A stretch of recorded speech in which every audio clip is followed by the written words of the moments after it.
money still chasing the mill. Wasn't lucky, I've been in the field.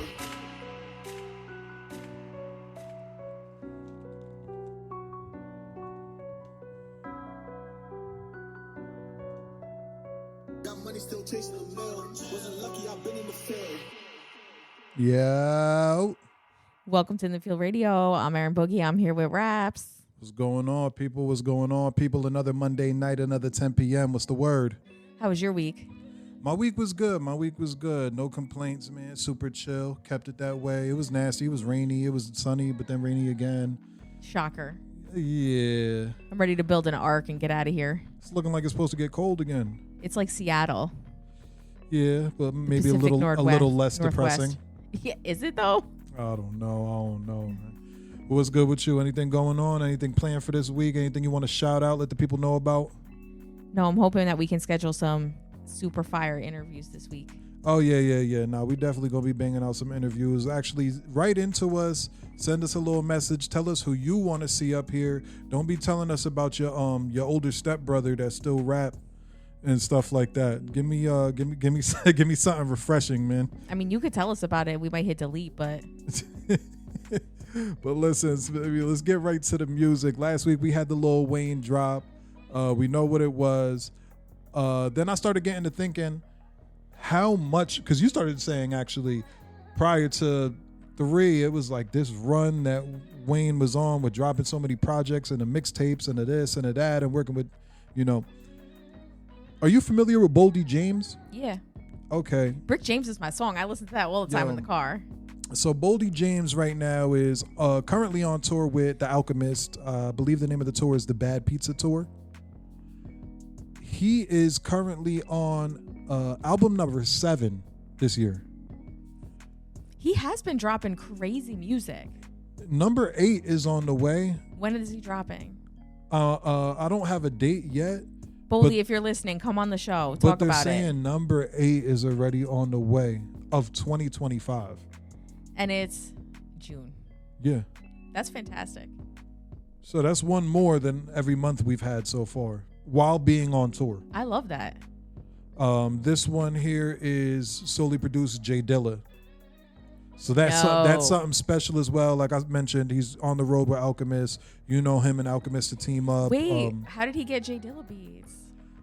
There's got to be a hard drive somewhere. There's got to be I know, somebody but that's amazing. in control of his work and such. So that's crazy to hear. Jay Dilla's probably one of my favorite producers. Like once, that's really exciting. Like as a kid, even like I want to freestyle. Yeah, let me pull up one of them Jay Dilla beats real quick and just because at that point it's like you've in your mind you've never heard somebody on these beats, nor do you think of somebody on this beat before you even get to it. Yeah. So it's like it's really like a blank canvas, and it's such like open with like it's not like OD with the percussion and like mad stuff all on you like how that's drill perfect music may be. That's perfect for Boldy's voice too. It's a lot of Dilla's beats are very open, and so I think that's a good pairing. And shout out to the producers that do that. I think artists forget that their voice is also an instrument. Absolutely. And can be played with as such. That's definitely a dope look. I'm interested to see what that sounds like. We got to bring some producers on the show. We haven't had a producer on in a long time, and I've been watching. You're right. I've been watching Deconstructed on Genius had done a series a while back with producers breaking down their biggest hits. Okay. And I'm just like back in my like A&R. You said this is on Genius? Yeah, it's on. Yeah, you can find the episodes on YouTube. I know what you're talking about because I used to watch those too. Or they do something called Rhythm Roulette. Yeah. Where they like just go into a record store and just grab that one record just because they like the picture and they're like, yeah, we make a song out of this. And so I've been watching a lot of like production based stuff, and so and chilling with Rich Morris, of course, gonna get you in the mood for that. Well, yeah, okay, so got a record on the way, and I needed the beat done over, and Rich did that, so I was around. Man, Rich Morris is attached to many of my early producer stuff because it was like I didn't know how to do certain things. I didn't know, a lot of the filters or whatever it might have been, and like he really like showed me some stuff and tried to convince me to get into. Yo, you gotta check out music theory. You know what it is. But But yeah, shout out to Rich Morris, man, for real. I probably wouldn't have had any producer placements if it wasn't for him. Creative genius when it comes to production, for sure. Yeah, for sure. But I've always enjoyed being around producers. Like I've always, Phil Major, Justo Beats. I want to shout them out. Yep. I spent a lot of time in creative sessions with them. Ness on the Beat, when he was here, he went to Marist. Okay. And he produced for like Highbridge, so A Boogie, That's Don fire. Q. He was producing for P&B Rock and stuff, and so I spent a bunch of time in the studio with him while he was up here, and I managed a producer for about 5 years. So Speaking of Don Q, shout out to my guy Jai, man. Don Q was in Beacon this past week. Really? Yeah, they were shooting a video or some piece of content maybe, and I'm looking in the background. And if you're from Beacon area, you kind of know where they was at. But definitely go check that out on his Instagram. That's Don Q's new video coming out. What other things did I want to make sure that I got to? I felt like we had amazing conversations last week, so I don't want to let anybody down who's looking up to have a follow up of that. Clips album on the way. Interesting. Was on timeout because they had a Kendrick Lamar feature on there. Now the Kendrick Lamar feature, obviously, to see two of Drake's biggest rivals on the same record without even hearing that, it would make you a little nervous. Yes. Right? If I'm Drake, I'm getting a little nervous when I hear about that record. Absolutely. Now, Def Jam gave him pushback about putting that record out or having it be a part of the project. He said, well, I need that. Not to mention, like, you know how it might be sometimes. You might pay the artist for the feature and the label tell them no. Yeah. It's not often that your label tells you no. Yeah. And whatever that may have led to ended up with Pusha T buying himself out of the deal, out of the Clips deal. Interesting. All right? He still has his own solo artist record deal there. But as he bought Clips the Clips out of bought the Def them Jam out, now they're saying that he was in the 7 figures. That could be 1. That could be 7. Yeah. You know what I mean? So there's really no saying, but honestly, you got to know whatever he's saying on that record is beyond worth whatever I feel I'm paying. Which makes me really want to hear that record. Because if it was enough that he wanted to buy himself out of a deal. So the tour will be following this fall. You going to see Clips? No. No? No. You're not going to see Grindin'? No. Oh, man. You're not a Clips fan? No, it's not that. I'm not paying the concert prices. You don't got to pay the 7 figures back to them. You just, you know what I mean? Get a little $40 ticket. That's what concert prices are these days. Just to be in the building nowadays is, way more than I'm willing to shell out. I mean, I definitely ponied up for the last Wu-Tang tour, but I feel like that's also my retirement from going to live events unless I'm getting invited. I hear that. There's still certain artists that I think I would pay for, but like it's not gonna be nobody that's like the biggest artist. The big crowds, the big arenas. Who would you pay for? I mean, I'm definitely going to see Gunna. I just don't think some of his latest work is his greatest work. I've seen him. I think he just put out a song last week as well. I'm not too sure. I'm really not too sure. Nowadays, there's really nobody that blows me away. Actually, I'm lying. I would probably go see Sleepy Hollow. I believe that's August 8th this year in New York City. I'm really thinking about that. I'd have to check my list, but I may have seen him. So, Yeah, I have a list of everybody that I've seen because a lot of times I forget who I've seen and I don't want to repeat. But I've seen so many that, I don't know, like the live music scene doesn't move me that much anymore. Not to go like pay to see somebody. Like I've seen Wu-Tang 9 times. There's levels of fandom. And I've seen Lil Wayne like a bunch of times. And like I'm not gonna go see Lil Wayne now. So here's what now that we're on this point, have you watched on Netflix? There's a documentary about the Travis Scott incident that happened at his Astroworld Fest. No. A crazy watch. It does let you see a little glimpse more of how, if some people would think in their mind, like, why didn't you stop the show? they kind of give a little answer to that. Some more Maybe not context. directly like I am answering this question right now. But when you see the other layers and things that there was to the show, like Drake had literally just hit stage and we're about to tell people the show's done right now. Yeah. And stop and leave. And there's also day 2. This is only day 1. Like, they knew that ultimately it would have turned into like a riot, a full-on riot. It would have got more dangerous than what it was already becoming. Yeah, so it's like, it's the damned if you do, damned if you don't on both ends. A tragic incident, but yeah, definitely worth the watch, I'd say. Yeah, I'll check it out especially for sure. Because Travis Scott is somebody that I've gone to see. I went to see Astroworld when he came to Madison Square Garden, and in there he had a full-fledged roller coaster going around the arena.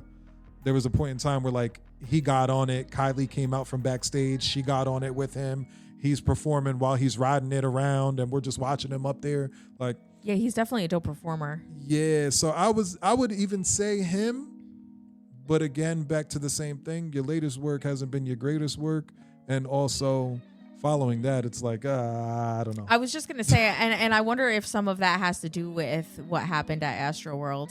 Oh, I'm sure that's taken a toll on him. Yeah. It's something crazy. They were talking about like Live Nation having a big role to play in it, and his fans are, I'm not to use the word crazy. That's a little problematic, but like his fans are some wild out type of people. Yeah. So like they're showing you before the show even starts, before they've checked the ticket yet.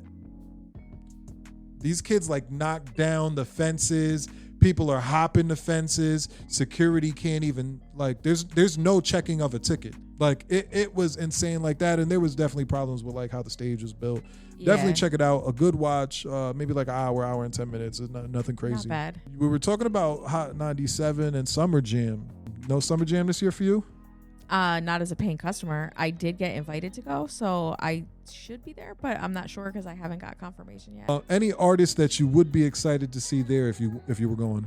Hot 97 always has a super stacked lineup. Glorilla, I would be super hyped to see her. I haven't Go ahead seen and rattle her. off some of that list right there. A Boogie, Gunna, Glorilla, Money Long, Ja Rule and Friends. I'd be hyped to see Ja Rule and Friends actually.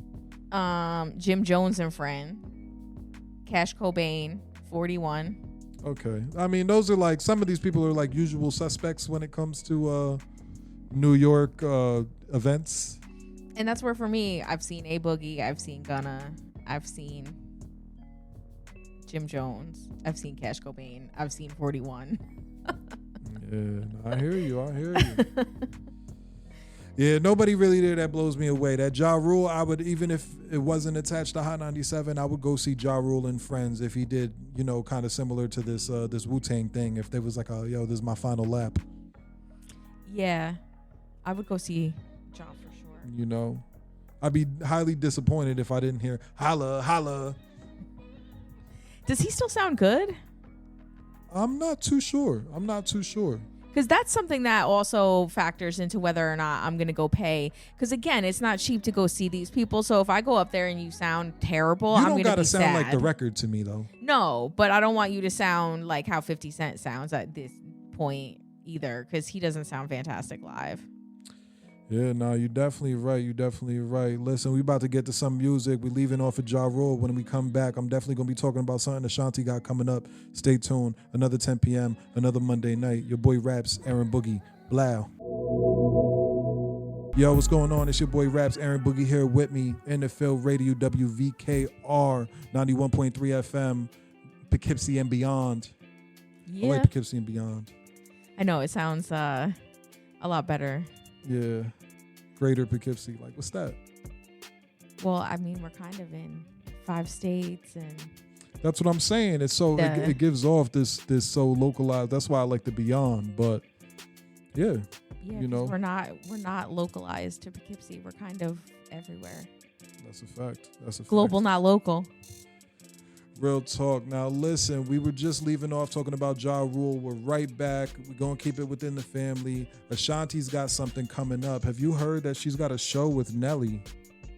I did. Making its way. And it's just kind of a glimpse of their day-to-day life, their professional life, And I guess people that have always wondered what the relationship was like, because they have been super quiet, super on the hush, super, you know, we never deny each other. You never think that we're not together, but.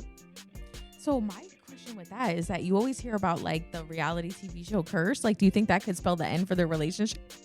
Or do you think it'll be just entertaining TV and they'll be good? I mean, there's also the possibility of it not being a good show. So, like, it may not be around long enough to ruin your life. You know what I mean? You might have just shot something for 2 months. It might just be like season 1 and done? Well, if I could give my guess, I would probably say that it starts at top of this year, what we're watching on the show, because it would be Kardashian-like in the sense that whatever just occurred, we're about to relive it via your 30-minute program. Yeah. So now when I think about Nelly, I think about the year that he has had. I think about him doing not the inauguration, but something for Trump and getting a lot of like flack and backlash at the top of the year. I think shortly after that, I think about Irv Gotti passing away and how you've got to somewhat console your woman through someone that I guess as we watch the Diddy stuff play out, maybe not freaky crimes, but someone who may have been financially abusive or somebody that could have led you on and manipulated you because you saw a end result for your career at some point in time. I just think maybe some of the stuff that he's got going on would be a little too negative. Not negative, but are these things that we want to watch you relive? I mean, obviously, you know, Ashanti is the one dealing with the hurt of, you know, her ex-boyfriend passing away of Gotti. I mean, maybe. Like if you were doing like if you were doing like a Vegas run and we got to see like behind the scenes of that, and or like Ja Rule and Friends, like we get to see how we're preparing the Ja Rule and Friends tour or something put together. Like I think it'd be dope to see that, but I just don't think that would be more like documentary style, and you could do like an hour of that and call it a one and done. But like a season of Ja Rule or like even like Ja Rule and his wife and family, like do I want to watch that? Like I'm not really tuned into. I think like, they did have a show at one point in time, didn't they? And I didn't watch it. Did you? No. And like, do you watch like the Bratz show with like her wife? I don't know. People are bored by the Kardashians. It's kind of like the same old. Like I mean, I don't think they have too much going on that is gonna make it. There's nothing earth shattering happening in their life that's gonna make me want to tune in. That isn't happening in my life. It's just that their life is happening at a different level than my life. Why do you think the Kardashians became less popular? Do you think it was because it turned to streaming? I think they're terrible people. So like, and they're not relatable anymore. Like, you know, like when they had to stage go into the grocery store and the grocery store was like closed and they like didn't know how to pay at the checkout, and like it's just like corny cringe moments that I don't think people appreciate anymore. And it got that way a long time ago. So they were like streamers. Spend the day with me. But like, I mean, kind of. Now, I think that they probably didn't continue to do well because once moving to streaming, I think there was a lot of the allure in, I don't know when they were on, Sunday at 8 o'clock, you better be watching, or you got to wait till next week. That there's something with that I remember them like kind of at times freezing moments. I remember their new season debuting on a Super Bowl Sunday. Yeah, we've definitely seen it done before, but never to that magnitude. Yeah, no. And now that I think of it, it was very much like how we spoke about a couple weeks ago, like IRL streaming in real life. Like, yo, come with me as I go to do this. Come with me as I go hang out with my friend. Come with me as I have lunch with my mom. Like, and it was also a glimpse into something that we didn't get to see. Now we had Kai Cenat, who is everywhere. If you're having an event, he just needs to be on the guest list. You know, working it out with these places to where he can live stream, which I think is super dope because not only like, let's say this past week at the BET Awards where he is streaming, the show is going on, you could watch the show, but in another point of view, you could watch it from Kai Cenat's point of view and experience the show, the backstage, the passing people. Hey, what's up? Yo, bro, how you been? But there was a particular moment that came across. Did you see what happened with Wale? I did. I have it on my list. Okay. So Kai Cenat passing Wale in the hallway. Wale has a Nintendo Switch, brand new Nintendo Switch. and walking somewhere. He's, yo, what's up, Brody? Oh, you got the Switch. What you playing on the Switch? They dapped each other up. Yo, be safe. All right, I'm out. He jumps in the car. Chat starts going crazy because he back to talking about the Switch. Mm-hmm. He's like, yo, that's Wally. He's like, yo, nah, that's Wally. That's crazy. I think he's someone big, chat. Wale might have been the worst person to do that to. Absolutely. To take into consideration how emotional he is. Yes. And how much of how he has a chip on his shoulder. Well, and I think people made a bigger moment of it because of what happened subsequently. And the IRL, the big thing about the IRL streams is the big thing is clippers.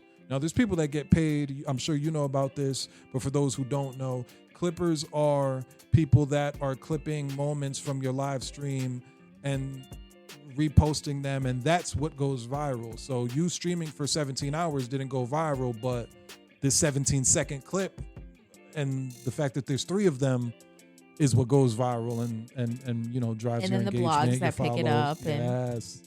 Has there ever been a time where like somebody you definitely know, or there was ever a time where you had to do that to somebody else where like, yo, I don't even remember meeting you, but I still interacted with you, like just to not make it awkward? All the time. I'm one of those. Well, that, and not for nothing, like I've had this show for 6 years, so people be like, Aaron Boogie, and I'm like, oh man. No, like, where do I know you from? You know what I mean? Well, I'm at the point now where I'm like, where do I know you from? Because I interact with so many people that I can't remember everybody. Fact. So one thing in particular came to my mind. There was once a point in time where I was doing a lot of like DJing for people's shows with my man Ovi Josie. Shout out to Ovi Josie. We are in Brooklyn Soul Kitchen, I believe we're at. I'm chilling. I'm outside. I'm probably, you know, hanging out, whatever. Redacted. And then as I'm chilling, some dude hops out of a Uber, but it was like one of them Tesla Ubers. And I was like, oh, look just like this dude Brian I know, right? So I'm like, yo, what's good, bro? And he's like looking at me a little weird. This girl hops out the car looking just like Brian's girlfriend. Oh my God. So I'm like, yo. The setup. So I'm like, yo, how you been? Da-da-da. So the girl kind of like ignored me and passed me a little bit. And I'm like, oh, why she act like she ain't know me? Right? See the dude named Brian. He walk up to me. He dapping me up. And I'm like, yeah, this definitely. And I'm looking a little closer. I'm like, nah, this ain't him.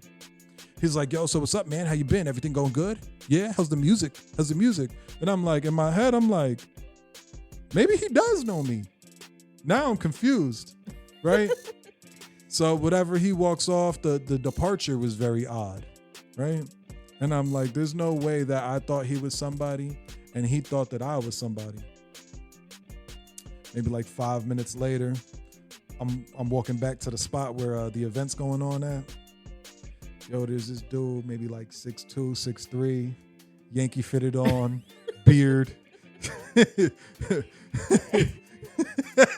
And I'm like, nah. And I see the dude talking to him. And I'm like, this is exactly who he thought I was. Yeah. And I can't even complain about it. That looked like me.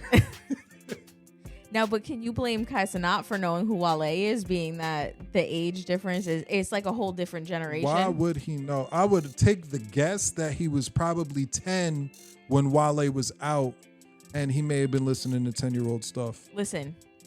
He was 9 because I looked it up. Okay. When Lotus Flower Bomb was out, and he said after the fact, he said that Lotus Flower Bomb. That means when Wale was like, there was a point in time, and I know you remember this, where Wale, when we're coming out of like blogger era, backpack era, Wale was in same conversation as a Wiz Khalifa, of a Mac Miller, of a Drake, of a J. Cole. Like that was a. You know, right now we big on the top 3 and the top 2 and who's not 2 and the top 7. That's like these guys are for sure all going to be stars and we feel it. He was in that conversation for sure, without a doubt. So he was 9 when Lotus Flower Bomb was out, and he said that he recognized the song, but that he wasn't familiar with Wale's name. So it was like one of those where he like knew the song but didn't know who the artist was who made the song. And that's fine, because I feel like that's what it is about all artists. But obviously there's where Wale puts himself in his own mind So the discourse surrounding it on the internet, because the internet got a hold of it after the blogs got a hold of it, was that if Kai Cenat is going to interview hip hop artists and be part of the culture, should he have gone back and learned the roots? And my thing is no, because he's a streamer. And when he blew up, PR people went to him to get their artists platformed. Exactly. Not the other way around. One, he doesn't do anything hip hop. No. Listen, Kai Cenat don't need to know everything. No. BET's not doing him a favor. No. It's definitely the other way around. Absolutely. And same thing with the artist coming on his show. So to even say like he's got a X, Y, and Z, it's like, trust me, these are conversations that we have all the time where like, yo, somebody might get on a sample and they don't even know where the sample that they rapping from originates. Do I think that like Kai Cenat needs to have a good sit down and go listen to These Are the Breaks? Like, nah. Yeah. Well, that, and he's 23 years old. Like, I fully expect him to not know These Are the Breaks. Actually, could you remember the first album, piece of music, tape that you personally bought yourself? Yeah, it was Bone Thugs and Harmony East 1999 Eternal. Do you think that somebody remembers the first thing that they've like downloaded? Absolutely not. So I remember the first time my mom used to have somebody that would babysit us, and the lady that babysit us, you know, super tight with my mother, ended up being like family. Yeah. She was like, "Oh, here's $5. We're going to Coconuts." And I remember Coconuts was the music store. Coconuts, we go in there, and she's like, "Yo, buy whatever you want." I bought the single tape, the tape to the single of P. Diddy, Godzilla. Remember he had the Godzilla theme song? Yes. Come With Me. Yo, I bought Come With Me by P. Diddy, which just sounds crazy. Yo, that's wild. Yeah, that didn't age well. But yeah, any Diddy updates? I looked. There wasn't really anything interesting, so I didn't write it down. You know, in this Diddy case now, we have Daphne on the stand, or we had Daphne on the stand last week.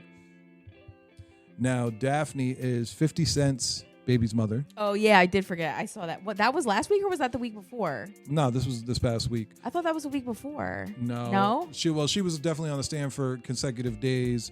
And then we had Jane Doe to follow, which obviously we don't have a name for.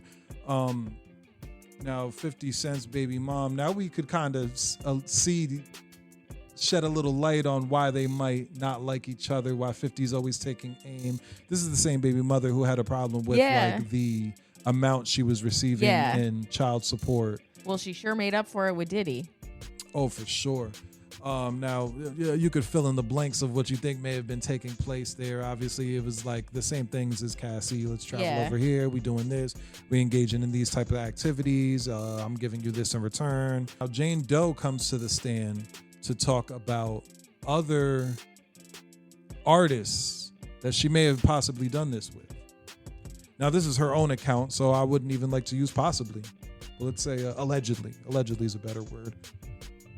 That she was traveling when her and Diddy were not together. That she also visited another rapper who had a similar style party.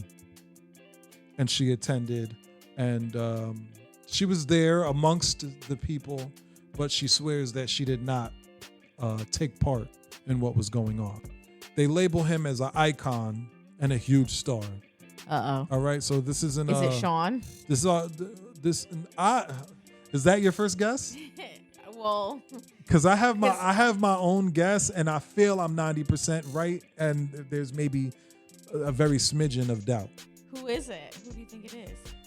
She said this was Vegas. Vegas. Okay. She gave a year. What year? She gave a date. Now, this was, I believe, 2021. Kanye is with Bianca at this time. And it's 2 days after Bianca's birthday. And they were in Vegas? They were in Vegas. Oh, no. As you know, Kanye has been heavily supportive with his Free Diddy campaign. Yeah. Releasing collabs of Sean John and Yeezy, as well as showing up to court dates now. I wouldn't be mad if they subpoenaed him. Because it would make sense. Here's the damage that I think it does to the case in general is that everybody who, like I told you, they attempted, it is their job, the defense, to just discredit people. Now, if we discredit Cassie and the fact that, you know, she would set these things up and she would pick the guy and certain things that were happening there, it's like, it's to make you look like we kind of can't trust your word. What follows up is now this girl saying, I've been to other parties that are just like this. And it's like, all right, then there's the other girl that's like, yo, this happened to me with Diddy and it also happened to me with Harvey Weinstein. And it's like, all right, it's starting to seem like y'all girls just happen to find yourselves at the same place time and time again, that you just are invited to other intimate related parties. I don't want to say anything crazy on the air, but the fact that you find yourselves at similar parties that are of the same style. Yeah, no. I've never got that invite. Like to any, let alone, you know what I mean, somebody famous is. You could say that they're establishing a pattern for these women too.